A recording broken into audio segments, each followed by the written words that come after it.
eu queria tratar de um assunto que eu acho assim de máxima importância, que quem compreender o que realmente será colocado aqui, eu acho que dá um salto espiritual muito grande, de entendimento das Escrituras, de compreensão do que Deus fez na história, do que Ele quer operar nas nossas vidas. Então, prestem bastante atenção no que vamos tratar hoje. João capítulo 18, apenas 2 versos, o verso 37 e o verso 38. Um texto bem conhecido de todos nós, né? João 18, 37. Então, você é rei, disse Pilatos. Jesus respondeu: tu dizes que sou rei. De fato, por esta razão nasci e para isto vim ao mundo, para testemunhar da verdade. Todos os que são da verdade me ouvem. Que é a verdade? Perguntou Pilatos. Só até aqui, queridos. Vamos orar. Senhor nosso Deus, que o Senhor possa comunicar mais do que as nossas mentes, ao nosso coração, à nossa alma, ao nosso espírito, a verdade do Teu Evangelho, aquilo que o Senhor quer falar conosco nesta manhã e sempre. Produz a Tua boa obra nos nossos corações, Pai, nos edifica, que seja o Senhor a falar conosco, seja o Senhor a operar dentro de nós. Fala conosco, é o que te pedimos em nome de Jesus. Amém. Podem se assentar, queridos.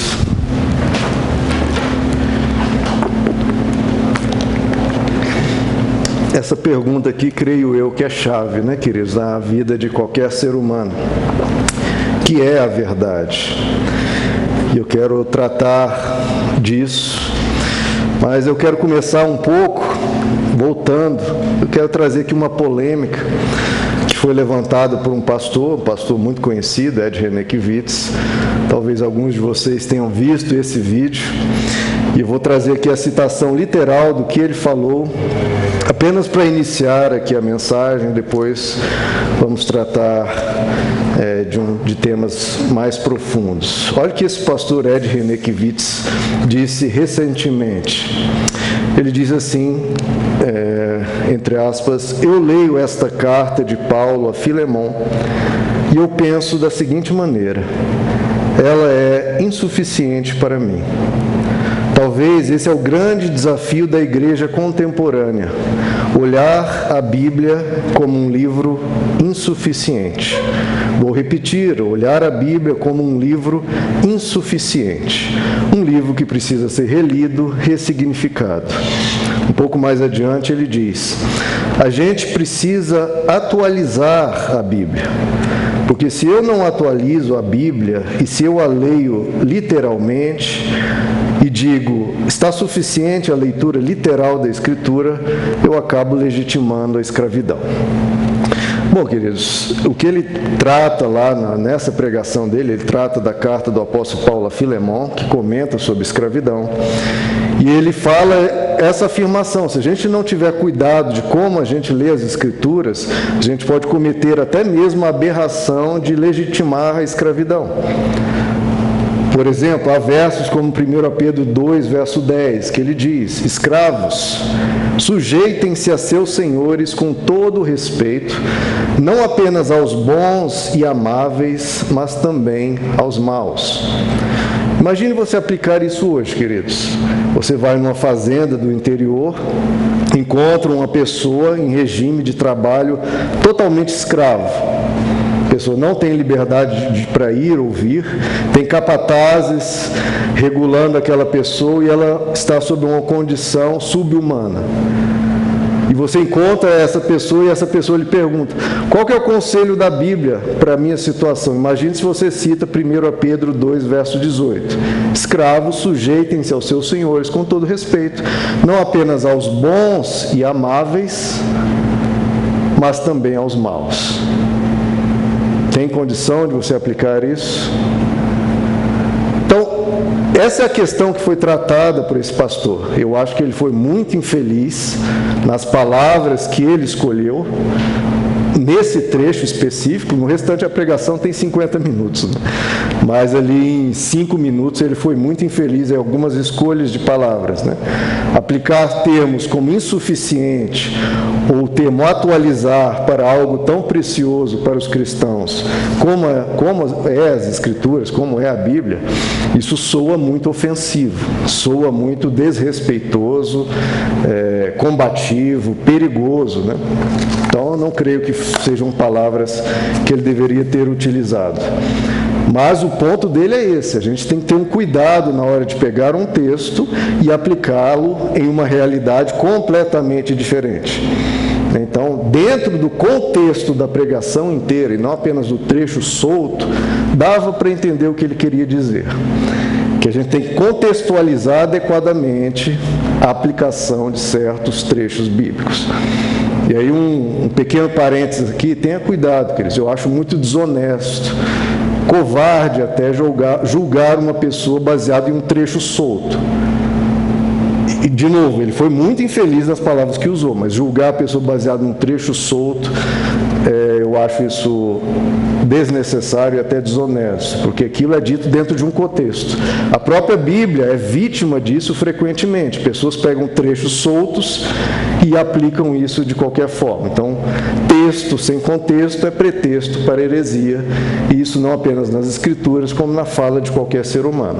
Vá sempre à fonte. Se você tem uma crítica a uma pessoa, antes de criticar, vá até a fonte, que aí você vai ter como analisar o que realmente aconteceu. Bom, para resolver questões como desse trecho de 1 Pedro que eu citei, você tem que analisar e tem que pegar algo simples, algo até óbvio, né? Que as Escrituras trazem princípios universais, princípios imexíveis que estão no caráter de Deus, no coração de Deus, é o alvo, o propósito e o objetivo de Deus, princípios universais, e há aplicativos circunstanciais. O que isso quer dizer? O princípio universal das Escrituras, que ela menciona em inúmeros versos, é que para a liberdade que Cristo nos libertou. O ser humano foi chamado para ser um ser livre, não ser escravo de ser humano algum. Isso é repetido inúmeras vezes. A Bíblia diz que em Cristo Jesus não há diferença entre homem, mulher, escravo, livre, entre gentio, judeu, não há diferença. Deus não faz acepção de pessoas, então não pode um ser humano ser livre e outro ser seu escravo. Agora, dentro desse princípio universal, que é óbvio dentro das Escrituras, você tem que aplicar isso dentro de um certo contexto sócio-histórico, sociocultural. Se você falasse para um escravo da época do apóstolo Paulo, olha, se rebele, a única coisa que ia acontecer era ele ia ser mutilado, espancado e morto. A única coisa que ia acontecer. Porque havia um império esmagador que baseava toda a sua economia no regime da escravidão. Você não conseguiria libertar esses escravos em matéria de meses ou anos, só mesmo em séculos.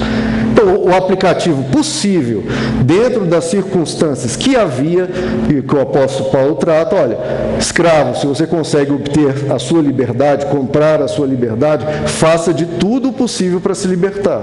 Agora, se isso não é possível, você vai ter que aguardar mudanças maiores até lá. É melhor para você mesmo, para você fisicamente, você se submeter, porque senão você vai ser mutilado, espancado e morto. É algo bem prático, algo bem óbvio. Agora, eu queria trazer um pouco antes do que implica toda a celeuma em relação a esse problema, que é nós nos perguntarmos qual é o cânon da nossa vida. A palavra cânon quer dizer aquilo que é a referência. Cânon significa a vara de medir. Ou seja, se você vai medir algo, você compara, com uma régua. Uma régua você utiliza ali para medir o tamanho de determinado objeto, numa parede, numa construção. Então, a vara de medir é o cânon. O que você usa como padrão para fazer aferição, para fazer medição, para você analisar alguma coisa? Qual que é a sua referência de vida para você analisar se determinada coisa é certa ou errada? Verdadeira ou mentirosa? Ou seja, qual que é a sua regra de fé e prática? Onde você discerne o certo do errado? Qual que é a sua bússola? Qual que é o seu norte? Tudo isso é a palavra cânon, que é a palavra antiga para isso. Então, qual que é a sua referência primária, fundamental, principal, para discernir o certo do errado? Né? A resposta comum, a resposta fácil e até automática no meio evangélico é de, bom, nosso manual de fé e prática, nossa bússola, onde a gente vê o que é certo e errado, é a Bíblia. Ponto.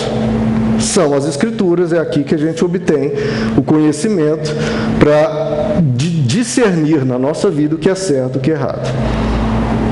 Isso é muito bonito, como resposta. Agora, para cada verso bíblico, há 1000 interpretações. E aí você já começa a se enrolar. Há dúvidas, queridos, tão essenciais, tanto de ponto de partida na análise das Escrituras, que a gente chama de hermenêutica, da interpretação bíblica e da sua aplicação, da exegese, que as pessoas, por exemplo, não sabem lidar nem com algo assim. Se algo não está escrito nas Escrituras, o que a gente faz? Uma determinada situação, ela não existe nenhum paralelo nas Escrituras. O que a gente faz? Bom, se não está na Bíblia, alguns defendem. Então pode.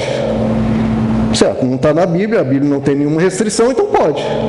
Outros já dizem, não, mas se não tem nada normativo na Bíblia dizendo que você pode, então você não pode.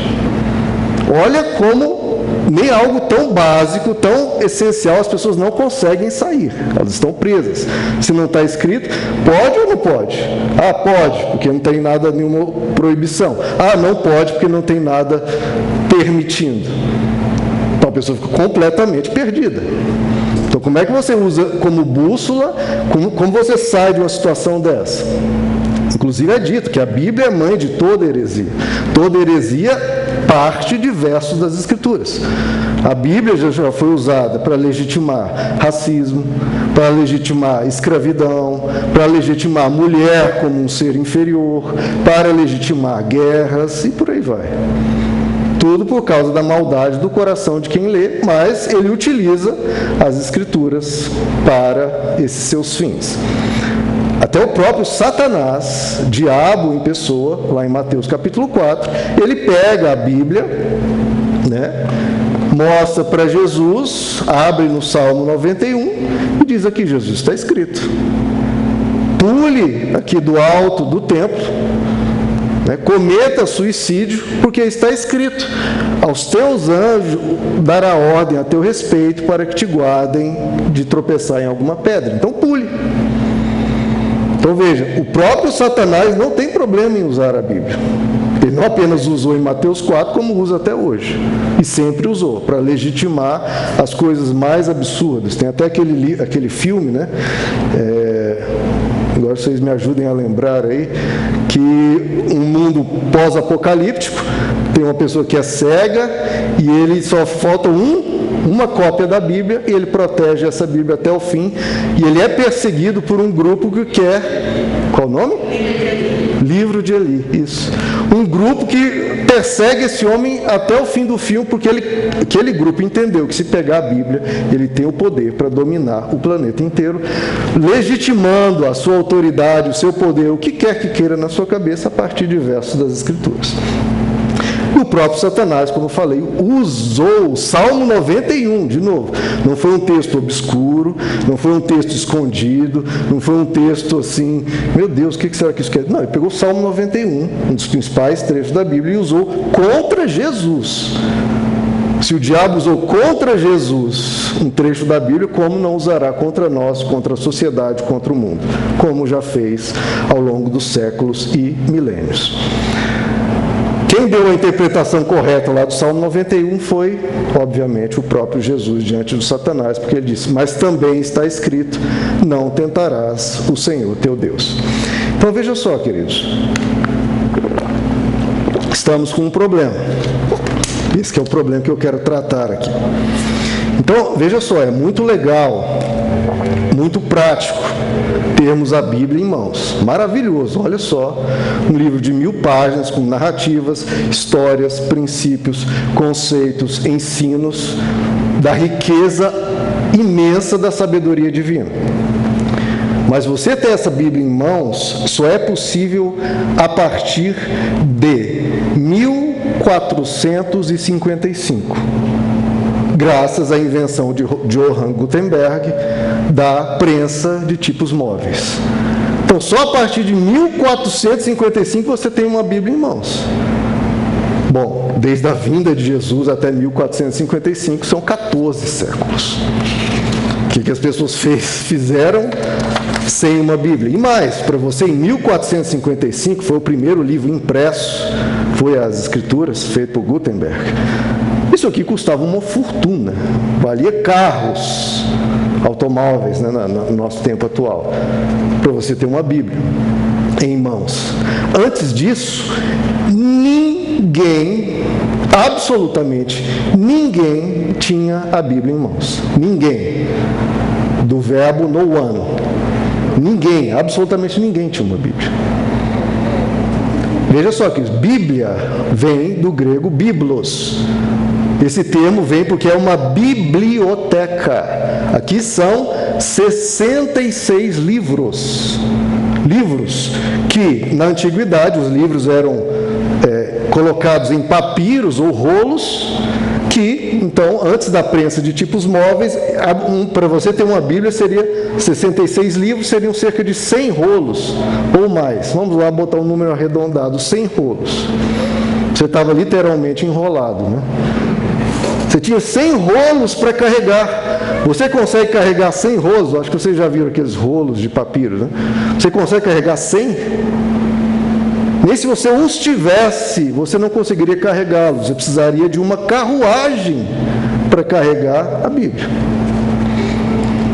As pessoas, então, não tinham a Bíblia, por causa do volume, porque o número de cópias era pequeno, né? Quem tinham eram as igrejas, em alguns locais, e ainda assim, muitas vezes, partes da Bíblia. Um ser humano não tinha, uma pessoa normal não tinha, talvez alguns poucos ricaços, e mesmo se tendo, não, é uma biblioteca, uma parede, de cima a baixo de rolos, isso era a Bíblia antigamente. O que as pessoas tinham então, já que nós estamos trabalhando sobre isso? O que pode ser a nossa vara de medir, a nossa aferição da verdade? Como é que a gente descobre uma bússola, um norte para a nossa vida? O que as pessoas tinham? Que a Bíblia só teve a partir de 1455. O que as pessoas tinham? As histórias de Jesus. Elas conheciam a mensagem de Jesus, que Jesus havia pregado, porque isso havia sido disseminado oralmente, ou por leitura, em algumas igrejas, etc. O que era disseminado era o que Jesus havia dito. A profecia, quando Jesus nasceu, está lá em Lucas capítulo 2. Simeão, um profeta, chegou para Maria, mãe de Jesus, e disse: este menino está destinado a causar a queda ou o soerguimento de muitos, e ser um sinal de contradição. O que é um sinal de contradição? A partir do qual você afere o que é certo, o que é errado. Ele será um sinal de contradição, de modo que o pensamento de muitos corações será revelado. Então, essa é a profecia do nascimento de Jesus. Ele será o sinal. Ele será a vara de medir. É a partir dele que se põe por queda doutrinas, ensinos, mandamentos ou soerguimento. No termo bíblico, desse que estamos falando de cano, utiliza-se muito a expressão: ele é a pedra angular. A pedra a partir de qual tudo é aferido, é medido. Lá em Isaías 28, Deus promete: assim diz o soberano Senhor, eis que ponho em Sião uma pedra experimentada, uma preciosa pedra angular, para alicerce seguro. Então, essa pedra é um alicerce. É Deus que promete: tem uma pedra experimentada, ela vai ser um alicerce seguro para você construir a sua vida, para você analisar o que é certo e errado. Essa pedra eu coloco como um alicerce seguro. E ele diz: aquele que confia nela jamais será abalado. Farei do juízo a linha de medir, e da justiça o fio de prumo. Então veja como toda medição, aferição e análise, certo e errado, o próprio Deus prometeu. Eu vou colocar essa pedra angular, que será um alicerce, a partir do qual vocês analisam. A justiça, o juízo, vai ser uma linha de medir, que vocês podem basear a sua vida seguramente. Pedro cita essa passagem de Isaías 28, além de outras, falando e referindo-se a Jesus como a pedra angular. O apóstolo Paulo também cita isso em Efésios capítulo 2, em que ele diz: nós somos edificados sobre o fundamento dos apóstolos e dos profetas, tendo Jesus Cristo como pedra angular, ou seja, como a referência primária e a referência última, como a referência principal e fundamental das nossas vidas. O próprio Jesus aplica esses versos a si mesmo. Ele fala lá em Lucas capítulo 20, a pedra que os construtores rejeitaram, porque ele seria crucificado, a pedra que os construtores rejeitaram tornou-se a pedra angular. E aí ele cita Daniel e Jeremias: tudo que cair sobre essa pedra será despedaçado, e aquele sobre quem ela cair será reduzido a pó. Então Jesus fala: olha, quem cair sobre essa pedra, quem se voltar contra essa pedra, será despedaçado. E tudo aquele sobre quem essa pedra cair, será reduzido a pó. Ou seja, se você se voltar contra, ou ela se voltar contra você, o resultado é derrota esmagadora. Por quê? Porque ele se colocou como essa análise primordial. Qualquer coisa que diferir disso está errado e será reduzido a pó. Jesus fala isso em outras palavras, quando ele diz: nós nada podemos contra a verdade, senão a favor da verdade. Porque a verdade, quer dizer, ela triunfa sobre tudo. Tudo que se voltar contra a verdade, é o que Jesus está mostrando, será despedaçado, será reduzido a pó. Toda mentira tem o seu prazo de duração e será derrotada mais dia, menos dia. Por isso que eu pedi no início do culto para o Jacó ler o Salmo 110, que tem uma frase, todo o texto é forte, mas Deus dizendo: o Senhor disse ao meu Senhor: senta-te à minha direita até que eu faça os teus inimigos um estrado para os teus pés, onde você vai colocar os seus pés e esmagar. O que ele está falando? Que toda mentira será derrotada pela verdade. Todo ensino, mandamento, regra, legislação humana, falsa, mentirosa, que traz opressão sobre a vida humana, que falseia a alegria que Deus quer colocar no coração humano, que prejudica a vida humana, que é religiosidade de homens e não de Deus, que restringem a vida, que proíbem a alegria, que trazem qualquer malefício para a alma ou para o coração humano, vai ser reduzido a pó. Porque Jesus ensinou a verdade do Evangelho, a verdade de Deus. Ele trouxe a mensagem linda, maravilhosa, incrível do Evangelho. A religiosidade que os seres humanos criam, cheia de restrições, proibições e dificuldades, tudo isso que Deus promete no Salmo 110 e que Deus diz, Jesus disse em Lucas 20, vai ser estrado para os seus pés. Tudo aquilo que se voltar contra essa pedra será despedaçado e quem sobre ela cair será reduzido a pó. O ensino de Jesus é a aferição máxima. Qualquer coisa que se voltar contra o ensino de Jesus vira pó, e qualquer ensino que Jesus se volta contra vira pó. Então pode vir o bispo que for, reunir milhões de pessoas, trazer os ensinos mais estapafúrdios, que pode arregimentar multidões. Se é contra a religiosidade conforme Jesus a pregou, vai ser reduzido a pó. Então eu não temo quando vejo igrejas imensas ensinando absurdos. Isso vai ser reduzido a pó e isso vai ser estrado para os pés de Jesus. Porque o que Jesus não ensinou relativo a Deus, e se ensina um Deus opressor, um Deus mentiroso, um Deus que saqueia as pessoas, isso vai ser destruído. Eu estou lendo um livro que conta a história cristã e eu vejo um monte de coisa que pessoas criaram ao longo dos séculos e pregaram, ensinaram e disseminaram aquilo num esforço brutal de pregar, às vezes, loucura, insanidade humana, como se fosse algo que Deus queria, e eu pensando, esse esforço imenso está sendo feito, e Deus do outro lado se movendo para destruir tudo isso.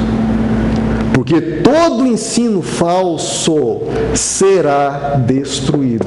Isso é promessa de Deus. Baseado em quê? Baseado no ensino de Jesus. O apóstolo Paulo diz em 1 Coríntios capítulo 3, ninguém pode colocar outro alicerce além do que já está posto, que é, qual que é o alicerce? Essa é a pergunta que a gente está tratando. Qual é o alicerce? São as Escrituras? Calma lá, queridos.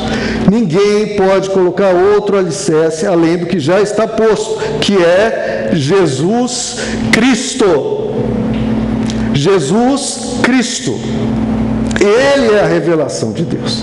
A partir dele a gente entende as Escrituras. A partir dele a gente entende o caráter de Deus e compreende o que ele quer do ser humano. Deuteronômio capítulo 18, num episódio impressionante da história humana, que o próprio Deus aparece ao povo de Israel no deserto.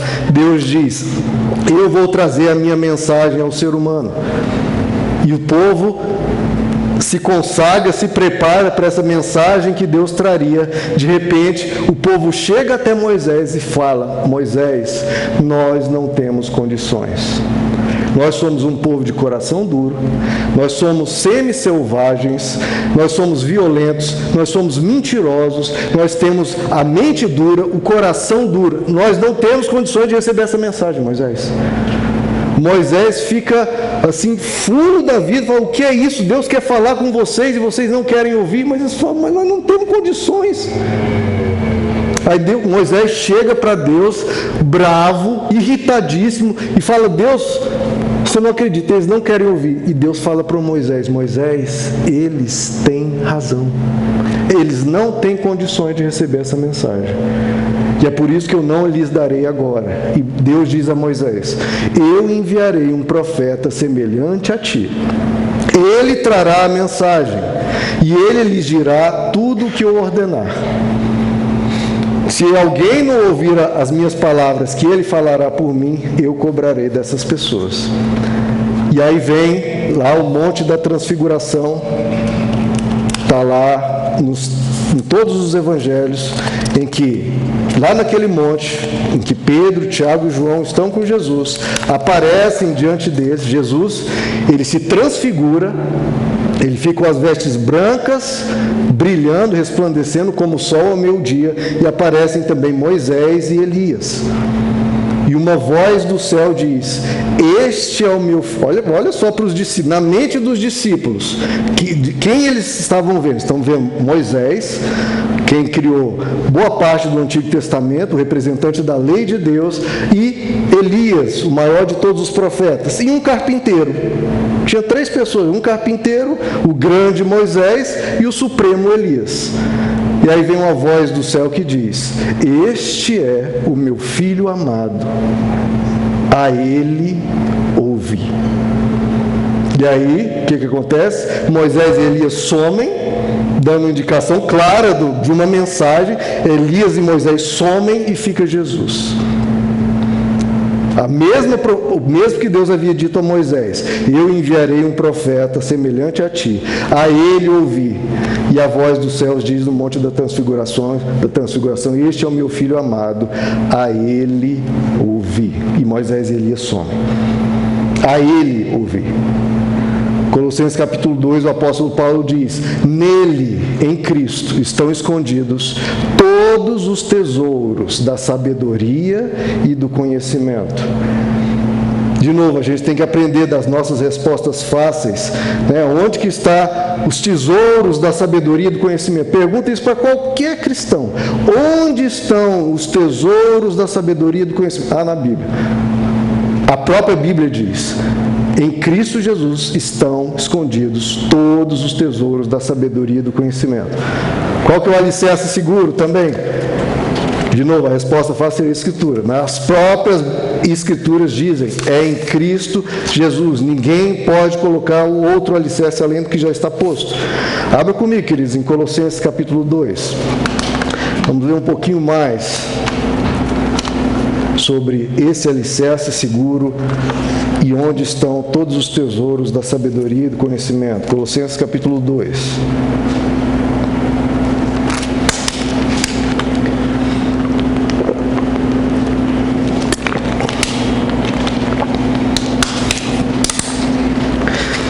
Vamos ler vários trechos, porque assim, em quase todo capítulo do Novo Testamento você veria a mesma coisa, mas Colossenses 2 é um dos mais marcantes. O verso 3, que já comentamos, nele estão escondidos todos os tesouros da sabedoria e do conhecimento. Verso 6, como, pois, recebestes o Senhor Jesus Cristo, assim também, olha só, andai nele. Assim como vocês receberam a Jesus Cristo, o Senhor, assim andai nele. E ele continua: tenham cuidado para que ninguém os escravize a filosofias vãs e enganosas, que se fundamentam nas tradições humanas e nos princípios elementares deste mundo. Isso é o que mais acontece ao longo dos séculos, nas religiões, nos ensinos humanos. Pessoas sendo escravizadas por filosofias vãs e enganosas, baseadas nas tradições humanas, nos princípios elementares deste mundo, e não aonde? E não em Cristo. Vocês entendem como toda referência é Ele e não em Cristo. Então continuem a viver nele, enraizados e edificados nele, e se voltem para aquilo que está em Cristo. E o verso 16. Olha de novo, aquela complicação que a religião traz e não tem nada a ver com Cristo. Portanto, não permitam que ninguém os julgue pelo que vocês comem ou bebem. Pois será que cristão pode comer acarajé? Não permitam que ninguém os julgue pelo que vocês comem ou bebem. Será que um cristão pode beber um vinhozinho aqui ou acolá? Não permitam que ninguém os julgue pelo que vocês comem ou bebem, ou com relação a alguma festividade religiosa, ou a celebração de luas novas, ou dos dias de sábado. Pergunta que eu ouço: será que o cristão deve guardar o sábado, tem que guardar o domingo, tem que guardar isso? Não permitam que ninguém os julgue, nem em relação aos dias dos sábados. Por quê? Estas coisas são sombras do que haveria de vir. A realidade, porém, encontra-se aonde, queridos? Em Cristo. Você quer viver a religiosidade, a fé, conforme Deus a quer? Uma fé descomplicada, sem loucura, sem insanidade, sem opressão, sem regras, sem sentidos, sem nada que você olha, porque o mundo lá fora, queridos, já passou a época dessa religiosidade, já cansaram disso, já não estão nem aí mais para essa religiosidade, estão de saco cheio, porque isso não traz nada para a vida humana a não ser peso. E Jesus, o que ele dizia diante de um fardo imenso que os fariseus e religiosos da sua época traziam? Ele dizia: o meu fardo é leve. E ele dizia: venham a mim, porque eu sou manso e humilde de coração, e eu trarei alívio para as vossas almas. Em Jesus a gente aprende a viver uma vida de alívio para as nossas almas. Nele. Olha só o que Colossenses 2 diz mais para frente. O verso 22. O verso 22 não, o verso 21.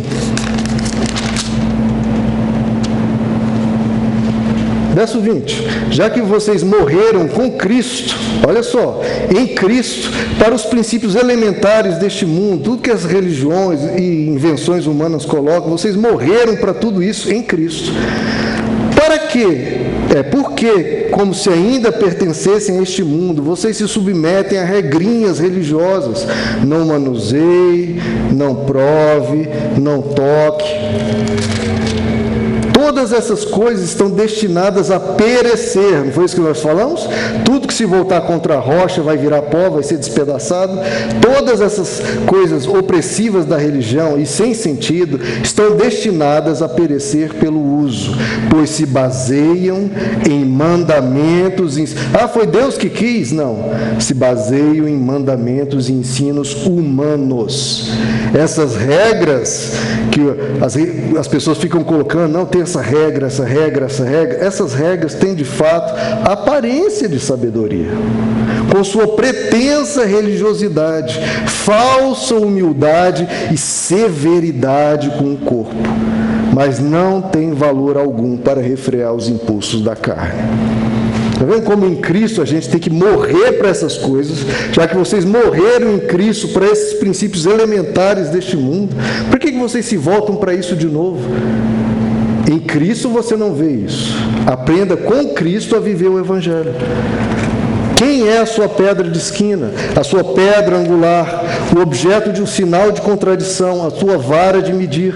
Onde é que está a realidade? Onde estão escondidos os tesouros da sabedoria e do conhecimento? Tudo isso nós já tratamos e já vimos onde está. Veja só, queridos, qualquer mensagem comunicada por um ser humano a outro é relativa. Toda mensagem relativa a pelo menos 4 elementos: o remetente, quem está transmitindo, o destinatário, quem está recebendo, o tema tratado e a circunstância, o contexto sociocultural da época. Toda mensagem é relativa, por definição, por esses 4 elementos: remetente, destinatário, tema e época, circunstância de então. Então, toda mensagem, por definição, é relativa. Então, quando você pega uma mensagem de uma realidade e aplica outra realidade para outro destinatário, para um tema semelhante, mas não igual, para uma outra época, isso tudo é uma adaptação imensa e as pessoas se perdem. Tudo que existe é relativo, só existe uma coisa que é absoluta, que é Deus. Só Deus é absoluto por definição, todas as coisas derivam dele, ele não deriva de nada. Então só ele é absoluto. Então Jesus, ele não é meramente o último mensageiro com a última grande mensagem, porque isso também seria relativo. Jesus, segundo a fé cristã, é Deus encarnado. E por isso ele é absoluto. Por isso você pode olhar para ele como um alicerce seguro. Por isso ele pode ser a pedra de esquina, a pedra angular. Por isso que ele pode ser o cânon, onde estão escondidos todos os tesouros da sabedoria e do conhecimento. E por isso que em Jesus você não tem como vir algo melhor do que ele, porque ele não pode ser melhorado, não há nada que acrescente, aprofunde ou amplie Jesus. Ele é o ápice, ele é o resplendor da glória de Deus e a expressão exata do seu ser. Está lá em Hebreus. Ele é o resplendor da glória de Deus e a expressão exata do seu ser. Ele é a imagem do Deus invisível. Hebreus 1 diz: há muito tempo Deus falou aos seres humanos de muitas vezes e de várias maneiras aos nossos antepassados pelos profetas, mas nesses últimos dias ele nos falou diretamente por meio do seu Filho, a quem constituiu o herdeiro de todas as coisas e por meio de quem fez o universo. Então, nesses últimos dias, ele nos trouxe o absoluto e não o relativo. Ele nos trouxe a mensagem completa. Você não tem como atualizar Deus. Mensagens são atualizáveis. Deus não. Deus é absoluto. Por isso, nós devemos olhar para Ele, para Jesus, que é a mensagem última, que é a referência. Ele é Deus entre nós. Ele é Deus falando, Deus se relacionando, Deus agindo. Por isso ele diz: vinde a mim, todos os que estáis cansados e sobrecarregados. Quem quer vir a mim, negue-se a si mesmo, tome a sua cruz e siga-me. Então veja, ele sempre põe ele como referencial. Abra comigo, queridos, em João capítulo 5. Vamos ver isso aqui bem claro.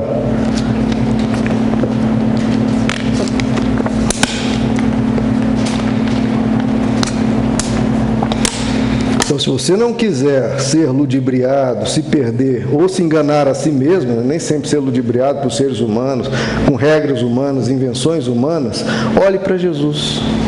Viva parecido com Jesus e você vai ver como é que Deus entende a vida humana da sua maneira plena. João 5, olha o verso 39. Jesus dizendo, olha, queridos, como isso aqui é claro. Vocês estudam cuidadosamente as Escrituras. Olha, vocês quem? Quem iria matar Jesus, né?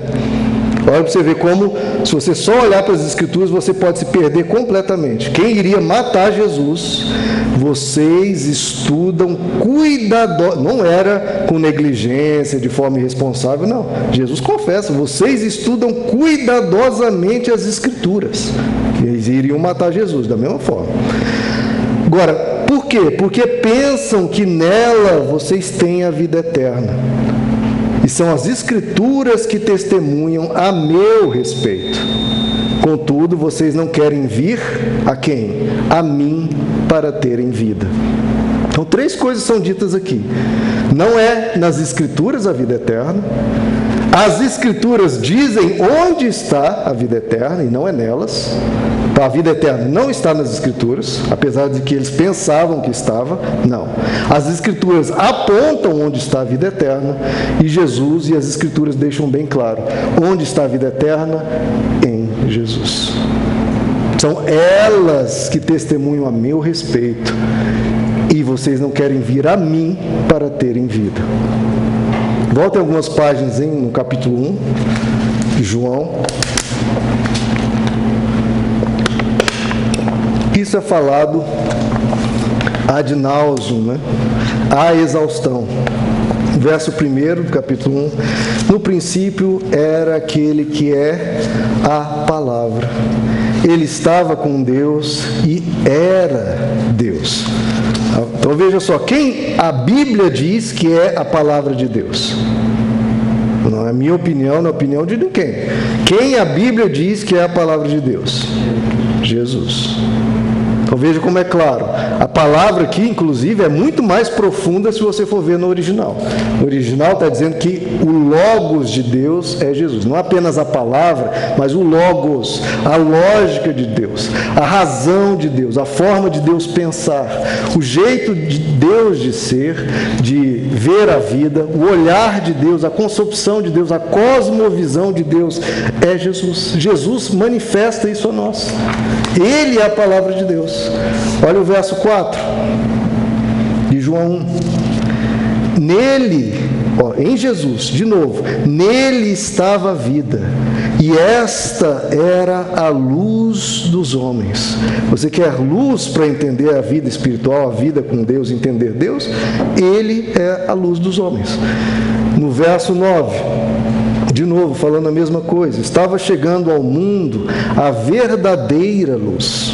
Então, quem é a verdadeira luz? Jesus, que ilumina todos os homens. Aquele que é a palavra. Se o verso 1 não estava suficiente, aquele que é a palavra estava no mundo. O verso 14, de novo, aquele que é a palavra de Deus tornou-se carne e viveu entre nós. Vimos a sua glória, glória como do unigênito vindo do Pai, cheio de graça e de verdade. O verso 17, pois a lei foi dada por intermédio de Moisés. Graça e verdade vieram por intermédio de Jesus Cristo. Então, olha só, graça foi revelada por Jesus, ou seja, o caráter de Deus, quem Deus é, na sua concepção, nos seus valores, nos seus princípios, vieram por intermédio de Jesus. E a verdade, a própria mensagem de Deus veio por intermédio de Jesus. E ele continua, ninguém jamais viu a Deus, ninguém. Mas o Deus unigênito, que é Jesus, que está junto do Pai, o tornou conhecido. Então Jesus revela a graça, ou seja, o caráter de Deus, revela a verdade, que é a mensagem de Deus para o ser humano, o que Deus quis comunicar ao ser humano, veio por intermédio de Jesus, e ninguém jamais viu a Deus, mas o Deus unigênito que estava junto ao Pai, o tornou conhecido. Então, como é que você conhece Deus? A Bíblia nos diz, olha para Jesus, é Ele que o tornou conhecido. Ele é a palavra encarnada, a mensagem de Deus ao mundo. Saulo, que era um exímio conhecedor das Escrituras, tinha o Antigo Testamento de cor na cabeça, havia estudado com os principais doutores da sua época, em especial Gamaliel. Ele pensava estar obedecendo a Bíblia, as Escrituras, enquanto humilhava enquanto ofendia, perseguia, agredia e dava voto para morte de pessoas. Saulo, até que ele teve um encontro com Jesus. Então, Jesus é a mensagem de Deus. A gente tem que ter um cuidado de não tratar a vida com Deus como uma série de legislações, regras, jurisprudência, né? Eu preciso saber o que eu faço na minha vida. Será que tem um artigo, um inciso, um parágrafo dentro da legislação divina? Nossa, isso fica muito complicado, queridos. E como eu já expliquei, sujeito a 1000 interpretações, tudo baseado no olhar de quem lê. A Igreja Católica chegou ao ponto de criar um direito canônico, um colosso de legislações e regras, baseado em séculos e milênios de estudo teológico, uma coisa complicadíssima. Agora, uma pergunta: por que Jesus, se Jesus queria isso, por que Jesus, ao vir na Terra, não escreveu um livro de direito canônico? Ou, na visão mais evangélica protestante, por que ele não escreveu um livro de teologia sistemática? Capítulo 1, vamos falar dos atributos de Deus. Capítulo 2, vamos falar dos anjos. Capítulo 3, por que Jesus não escreveu nada disso? Queridos, porque a resposta óbvia, na verdade, ele não escreveu nem direito canônico, nem livro de teologia sistemática, na verdade, ele não escreveu nada. Opa, por que será que Jesus não escreveu nada? Uma linha que seja. Queridos, a resposta me parece óbvia. Porque ele sabia que a resposta não estava em algo escrito. Estava em uma pessoa, estava nele mesmo. Era para olhar para ele, não em um texto, é para olhar para ele. A fé é em Deus, a fé é em Cristo, e não meramente um livro. Antigamente eu achava bonito em falar que os evangélicos eram chamados de o povo do livro. Esses aqui da época da igreja primitiva eram chamados de o povo do livro? Não, eram chamados de o povo de Cristo. Eles eram chamados cristãos. Esse termo, cristãos, não foi cunhado por eles, não foi auto-intitulado, foram as pessoas de fora que falavam. Essas pessoas só falam de Cristo. Elas se parecem com Cristo. Elas vivem tudo contando as histórias de Jesus, aprendendo com Jesus. Elas são o povo de Cristo, eles são os cristãos. Surgiu dos outros. Hoje você olha para os cristãos, entre aspas, eles não se parecem com Cristo, não falam de Cristo, agora citam versos, falam da Bíblia, mas não se parecem com Cristo. O comportamento deles se parece com Cristo. Eles são mansos e humildes de coração. Eles são cheios de amor e amorosos como Jesus. Tratavam o pecador de uma forma extremamente acolhedora, amiga e cuidadosa. Combatiam a religiosidade opressora como Jesus fazia. Mas é o povo do livro, mas não está sendo o povo de Cristo. Então, minha resposta, aquela polêmica, não é, vamos atualizar a Bíblia, ou isso é um absurdo. Não, queridos, é uma etapa anterior. Parem de olhar tanto e olhem para Cristo. Porque estão olhando demais para 1001 interpretações, 1001 legislações e confusões, que muitas vezes é até o diabo citando a Bíblia, e não olham para Cristo. A resposta, pelo amor de Deus, é Jesus. Nós vimos, tudo mais é sombra, a realidade se encontra em Cristo. Parem de olhar para regrinhas como se vocês estivessem ainda presos a esses princípios elementares desse mundo e não em Cristo. Morram para isso tudo e vivam em Cristo. Aí você me pergunta, mas as falas de Jesus também podem ser interpretadas erroneamente. As frases, sim, mas eu não estou falando de frases. Eu estou falando de uma vida. Eu estou falando de Jesus. Não meramente das falas ou dos escritos, a vida de Jesus. Por isso que o ensino do Evangelho era repetidamente o que eles diziam: imitem a Cristo, vivam como Ele, sigam o exemplo dele. A vida dele é aquilo ali. Você pega as frases e elas são de acordo com a vida dele. A vida é de acordo com as frases. Pega as frases dissociadas, aí você faz o que quiser. Interpreta do jeito mais maluco. Agora, olha para a vida de Jesus. Por isso que ele encarnou. Ele não mandou textos. Olha aqui as minhas frases, Jesus mandou textos. Não, ele encarnou para mostrar para nós como é a vida segundo Deus. Ele é o alfa e o ômega, o primogênito de toda a criação, imagem do Deus invisível. Sem ele, nada do que foi feito se fez. Sem ele, nada podemos fazer. Deixa eu trazer uma afirmação aqui de Martinho Lutero. Olha que Lutero entendeu muito disso aqui. Ele disse: Cristo é o mestre. As escrituras, é óbvio, né? Mas hoje parece que Cristo é o mestre, as escrituras são apenas o servo. A verdadeira prova a submeter todos os livros, ensinos, legislações e mandamentos é ver se operam a vontade de Cristo ou não. Nenhum livro que não prega Cristo pode ser um livro inspirado. Muito embora, mesmo se fosse escrito por Pedro, Paulo ou algum dos apóstolos. Agora, nenhum livro que pregue Cristo pode deixar de ser inspirado, mesmo que quem escrevesse fosse Judas, Ananias, Pilatos ou Herodes. Falou Cristo, ensinou Cristo como ele era, isso é divino. Isso é a verdade. Falou coisas fora, diferentes de Cristo, não interessa quem escrever, queridos. Pode ser um bispo, pode ser um padre, pode ser eu, pode ser um pastor, escreveu diferente, ou fez diferente da vida de Cristo, está fora. Vai ser o quê? Despedaçado.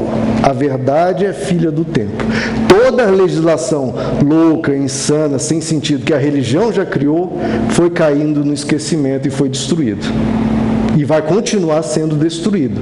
Não pelas mãos de ateus ou de céticos, pelas mãos de Deus. Porque Deus prometeu que tudo que vem oprimir o ser humano, que vem tirar a alegria do ser humano, que vem destruir a liberdade que Deus nos dá em Cristo Jesus, é Deus que vai destruir. Pode ser religioso, pode estar sendo pregado dentro da igreja. Deus vai destruir, queridos.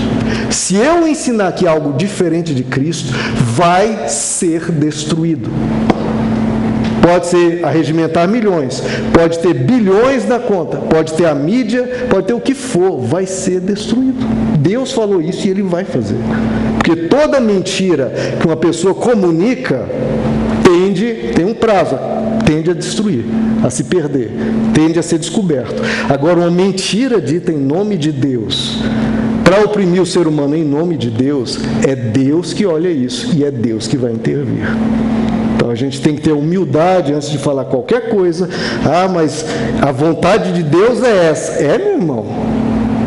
Cuidado com o que você está falando. É segundo Cristo?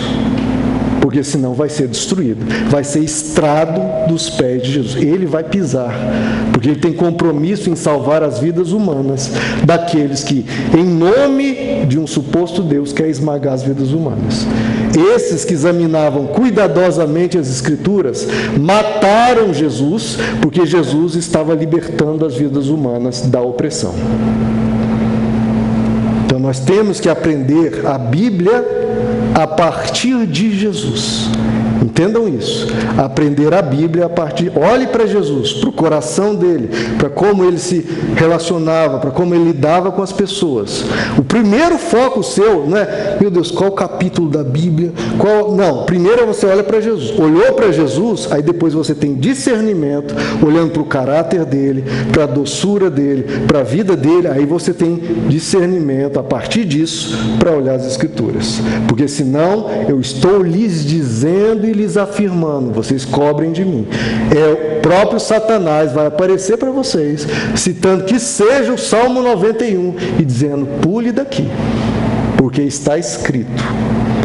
Agora, se você olha para Jesus antes de qualquer coisa escrita, olhe para o caráter dele, para a alma dele, para o coração dele, para para como ele viveu, aí você entende, e aí pode vir um escrito com interpretação equivocada, você descarta, porque você olhou para Jesus. Jesus não é assim. Jesus é de graça, ele é de amor, ele é de bondade. Aí você passa a tornar ele a sua pedra angular, o que a Bíblia nos diz para fazer. Ele é o alicerce seguro e ninguém pode colocar outro alicerce além do que já está posto, Jesus Cristo. Então, voltando lá para o início, que eu li lá atrás e não comentei mais, a pergunta de Pilatos: o que é a verdade? Jesus diz: eu vim para testemunhar da verdade. Os que são da verdade me ouvem. Eu vim para testemunhar da verdade. Os que são da verdade me ouvem. Pilatos pergunta: o que é a verdade?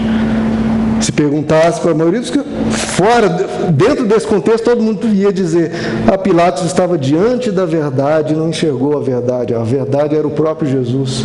Mas fora desse contexto da historinha de Pilatos, você pergunta no meio da sua vida, em uma situação qualquer, o que é a verdade? Irmãos, vamos para a Bíblia, um passo atrás.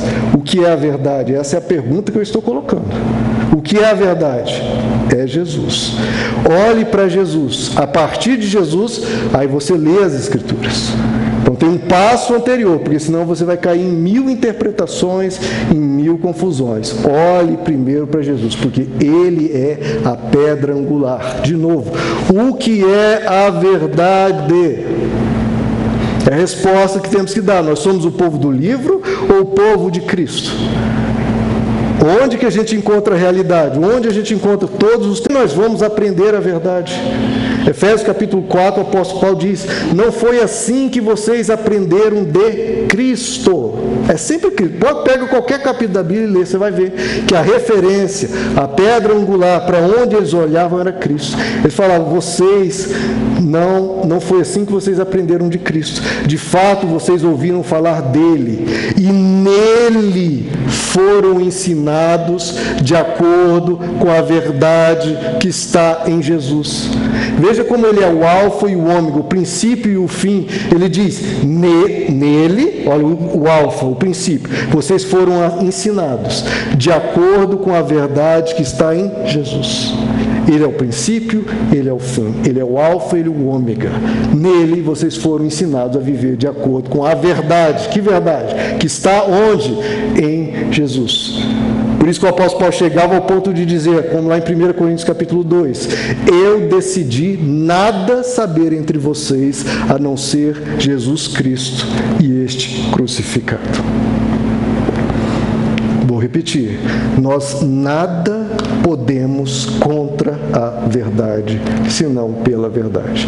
Toda ação humana, principalmente em termos espirituais, em termos ligados ao divino, ligados à igreja, ligados à religião, nada pode ser feito contra a verdade, senão pela verdade. Senão, vai ser destruído. Por Deus. Agora, de novo, o que é a verdade? Onde está a verdade? Vá para as Escrituras, é um bom caminho, mas você vai se perder. Porque num livro de 1000 páginas, você encontra o que você quiser, a favor ou contra do tema que você quiser. É um desafio que eu te faço. Pega qualquer tema, você acha versos a favor. E esse mesmo tema você acha versos contra. Num livro de 1000 páginas, irmãos, só você ver o volume. Então não é esse o ponto inicial, o ponto, o alfa e o ômega. Então começa com Jesus e tem que ser no fim verificado segundo o caráter de Jesus. Começa com Jesus e termina com Jesus. No mais, aí sim, olhando para Jesus, você tem discernimento. Porque a Bíblia diz isso. Ela aponta para Jesus. E é Jesus que diz: eu sou. É interessante como a gente decora os versos e não aplica eles em nada. Já viu que ele não aplica em nada os versos? O que Jesus diz? Eu sou o quê? O caminho, a verdade e a vida. Estou em dúvida em relação a tal tema. Vamos procurar verso bíblico?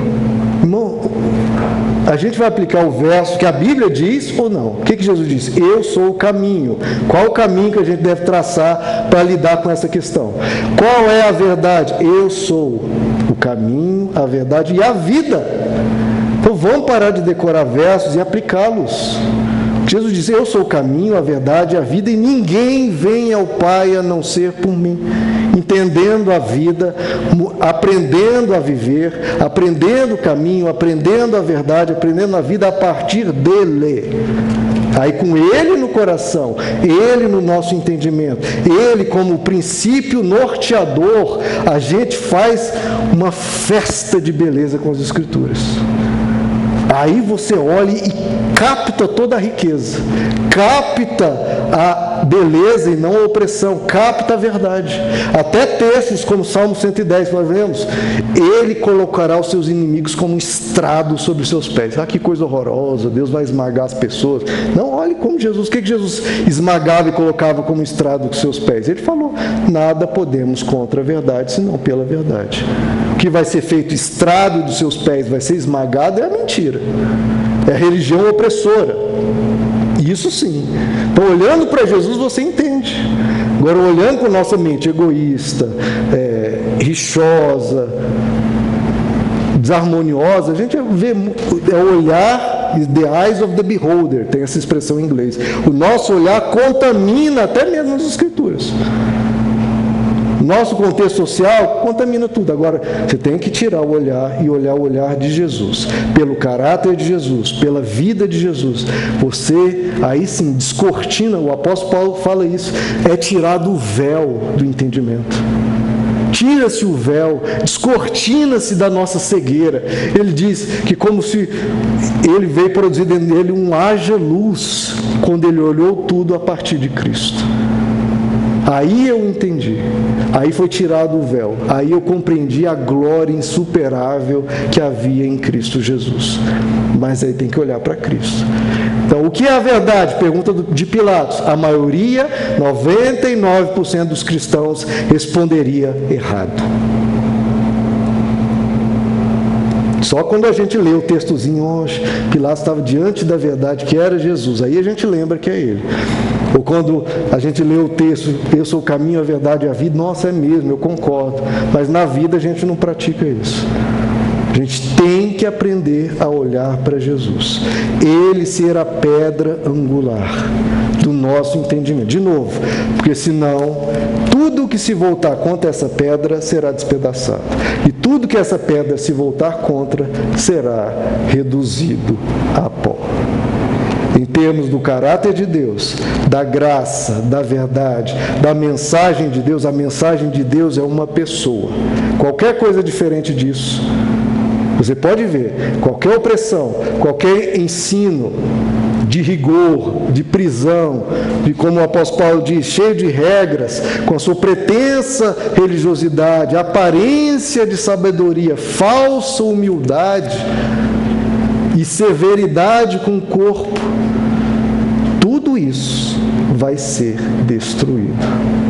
Na glória eterna, queridos, nos céus, quando todos formos diante dele, só haverá uma verdade, um só caminho, uma só vida, que é Jesus.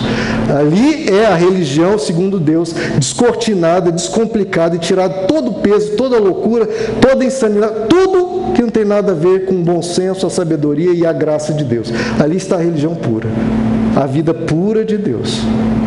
E é isso que você vai contemplar lá no céu.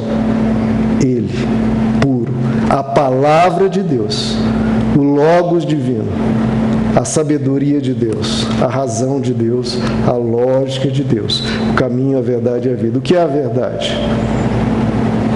É só olhar para Cristo. Aí você não precisa atualizar, não precisa brigar, é só olhar para Ele. Quando é que Jesus fez escravidão com alguém? Quando é que Jesus oprimiu alguém? Quando é que, enfim, tratou a mulher com inferioridade? Qualquer coisa, é só olhar para Jesus. É descomplicado. Ah, pode beber um vinhozinho aqui, não embebedado, falando de aqui ou acolá, pode. Aí vem aqui milhões de versos bíblicos de um lado, milhões de versos bíblicos do outro. Só olhar para Jesus, gente. Multiplicou 600 litros de água em 600 litros de vinho. Uma coisinha que você olha, não é uma frase que Jesus nem falou nada, ele só fez. A vida dele já mostra. Ele pode vir teólogo que for, vai ser despedaçado e reduzido a pó. Deus vai triunfar sobre qualquer religião, legislação humana feita para oprimir o ser humano. Deus vai vencer segundo Cristo. Amém, meus amados? Vamos ficar de pé.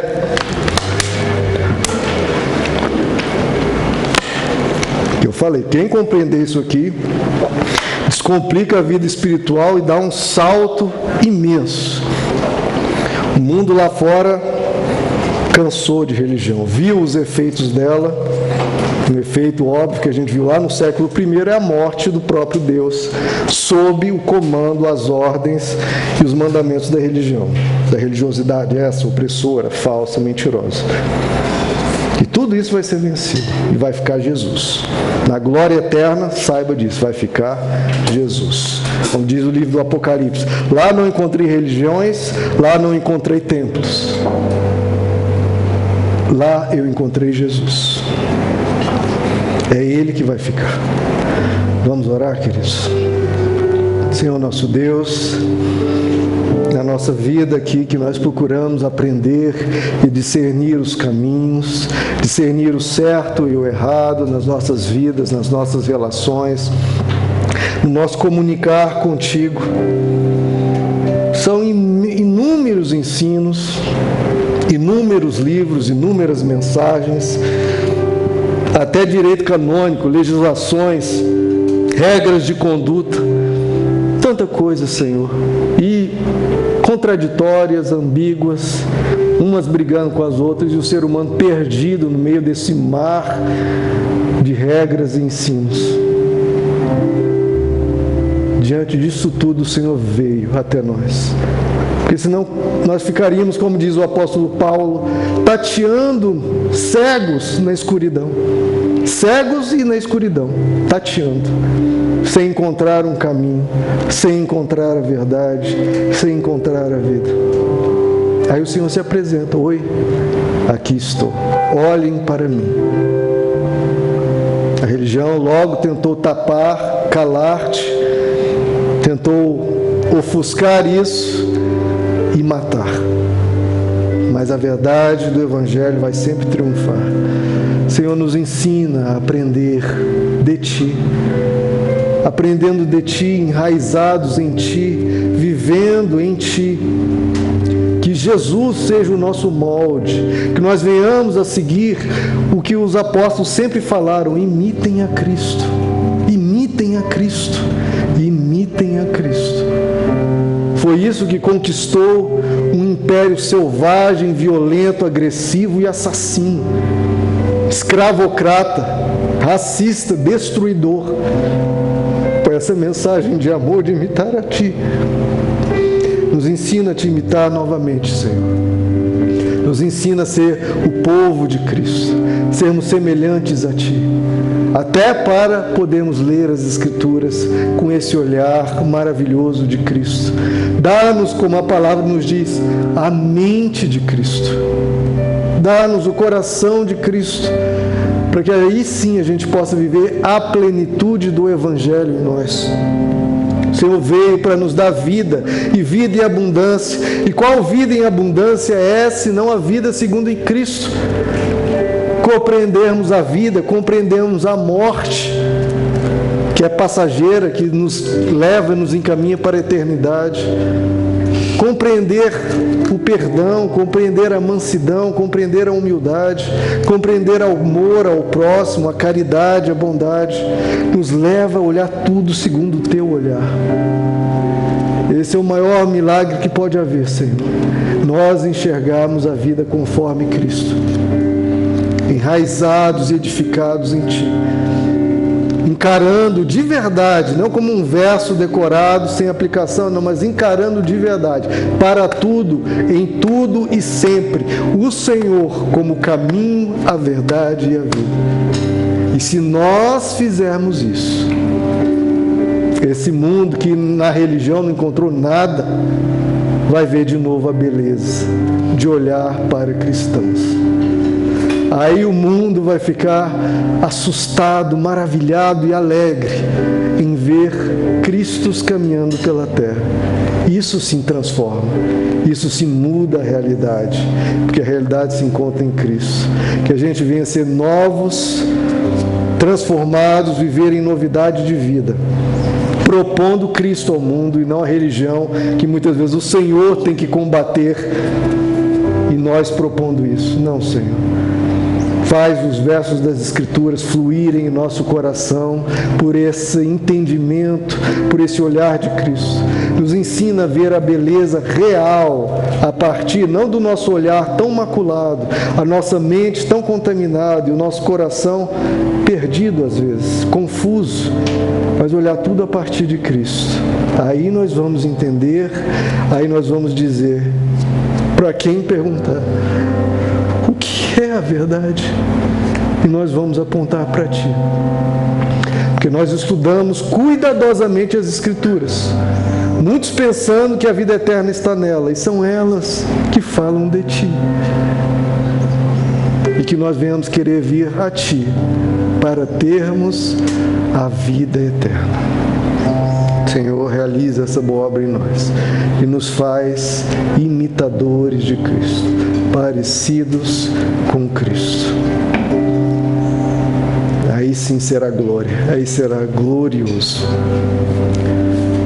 Glória a Deus. Amém.